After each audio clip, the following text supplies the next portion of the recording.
Hey, it's Cindy here, and what if I told you that I know a way to make your relationships better? Like better, just like that for you, even if you're not getting any cooperation from the other person. Uh-huh. You're like, right, right. Well, those are some of the things that I've been talking about recently in all my talk about radical relationships. And today I want to talk about just very briefly about forgiveness. Forgiveness.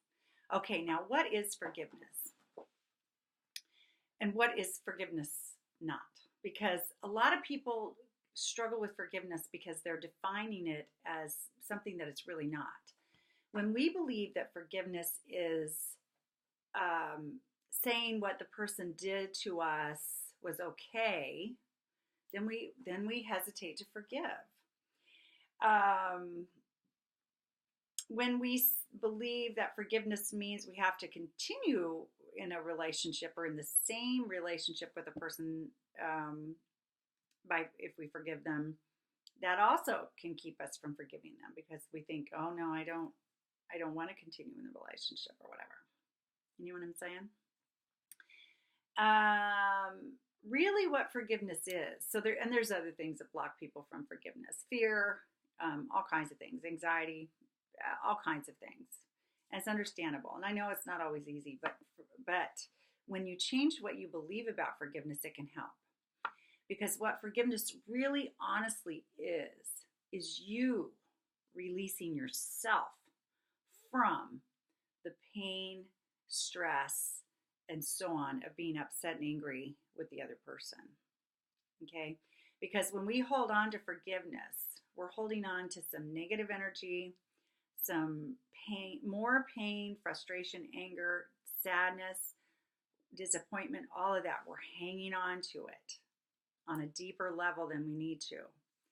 And so if we can even say in our minds, I forgive you, I forgive you, I release you, I release myself of the burden of still being angry with you or upset with you.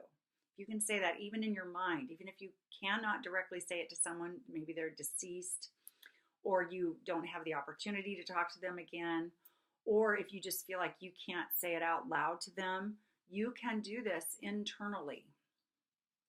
You can do it internally, and or write it out, or speak it to their grave, or there's lots of ways to do this. So I really want you to give it a go.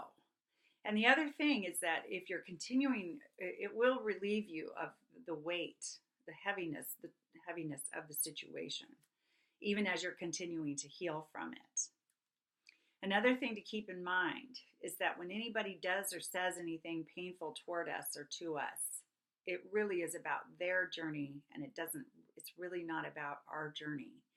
They are showing their lack of wholeness and health by treating us poorly in some way.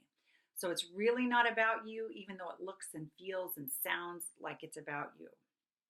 So keeping that in mind, you may be able to feel more compassion toward the person than anger and frustration. Maybe not, but if you can, you will feel better. And that's what I'm promising you, is when you can forgive somebody and instantly forgive them. Instantly, not wait 10 years and then finally let it go. Not wait 6 months and boil inside for 6 months and then let it go.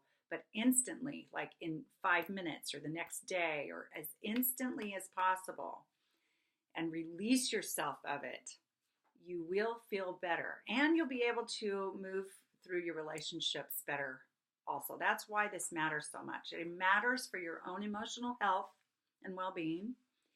And it matters for your ability to stay in relationship with people too, because we all mess up sometimes. We all slip and say things we don't mean, or we have a tone, or we we make mistakes. Sometimes we don't even realize we're hurting someone, and we do.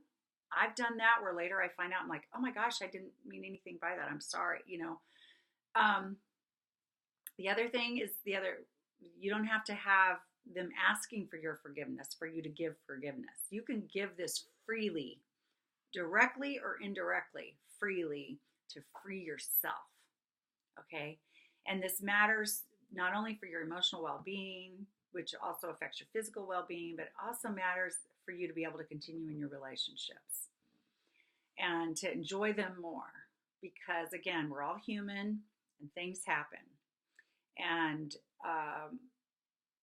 so if you want to have continuing relationships with anybody, there's going to be reason to forgive them, most likely at some point, and maybe several times over and over and over again. Now, it's a whole other level of a discussion that I'm not going to get into today about whether or not to remain in relationships that have continual tumultuous trauma, whatever stuff, conflict going on. That is not the discussion I'm having with you right now. I'm suggesting that you immediately incorporate instant forgiveness in your relationships, all your relationships, whatever kind they are, the colleague that drives you up the wall, the kid that's made the big mistake, the partner that's hurt your feelings, the person at church that looked at you cross last Sunday, whatever it is, that you use instant forgiveness and see how lighter you feel, see how much better you feel. And then I invite you to go to my website, cindydwhitmer.com, and write me a message or give me a call if you want to explore this further. Because I do individual coaching, I do relationship coaching, and we can talk more about that. I can give you a free consultation and we can talk more about that. And I also have a workshop for those of you located reasonably nearby me next Tuesday night on the 26th of June at 7 o'clock in Lawrence, Kansas. And there's information about that on my Facebook page, Cindy D. Whitmer. So I invite you to go to any and all those places to take the next step in getting really super great at this, because the workshop next week is about radical relationships and we're going to practice this stuff. So, and so many more skills that can help you in this way. So anyway, have a great weekend and I'll talk to you again soon. Bye-bye.